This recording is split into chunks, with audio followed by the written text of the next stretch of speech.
Trip ಮಾಡೋ plan ಇದೆಯಾ? ಆದ್ರೆ budget problem? Don't worry. Air Arabia airlines ನಿಮಗಾಗಿಯೇ ಅತ್ಯಂತ ಕಡಿಮೆ ದರದಲ್ಲಿ ಒಂದು ಆಫರ್ ಕೊಟ್ಟಿದೆ. ಜಸ್ಟ್ 5,914 ರೂಪಾಯಿಯಲ್ಲಿ ನೀವು ದುಬೈಗೆ ಹೋಗಬಹುದು.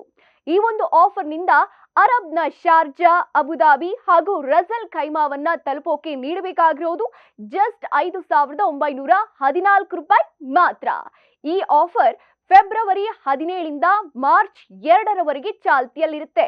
ಇನ್ನು ಮತ್ತೆ ಇದನ್ನ ಸೆಪ್ಟೆಂಬರ್ 1, 2025ರಿಂದ 28 ಮಾರ್ಚ್ 2026ರವರೆಗೆ ವಿಸ್ತರಣೆ ಮಾಡೋ ಪ್ಲಾನ್ ಕೂಡ ಮಾಡಿಕೊಳ್ಳಲಾಗಿದೆಯಂತೆ. ಭಾರತದ ಮುಖ್ಯ ವಿಮಾನ ನಿಲ್ದಾಣಗಳಾದ ಮುಂಬೈ, ದೆಹಲಿ, ಅಹಮದಾಬಾದ್, ಬೆಂಗಳೂರು ಸೇರಿದಂತೆ ಅನೇಕ ಏರ್ಪೋರ್ಟ್ಗಳಿಂದ ನಾನ್ ಸ್ಟಾಪ್ ವಿಮಾನಗಳು ಯುಎಇಗೆ ಪ್ರಯಾಣ ಬೆಳೆಸಲಿವೆ. ಒಟ್ಟು 200 ಮಾರ್ಗಗಳ ಮೂಲಕ 5 ಲಕ್ಷ ಪ್ರಯಾಣಿಕರನ್ನ ಯುಎಇಗೆ ಕರೆದುಕೊಂಡು ಹೋಗೋ ಗುರಿಯನ್ನ ಏರ್ ಅರೇಬಿಯಾ ಹೊಂದಿದೆ.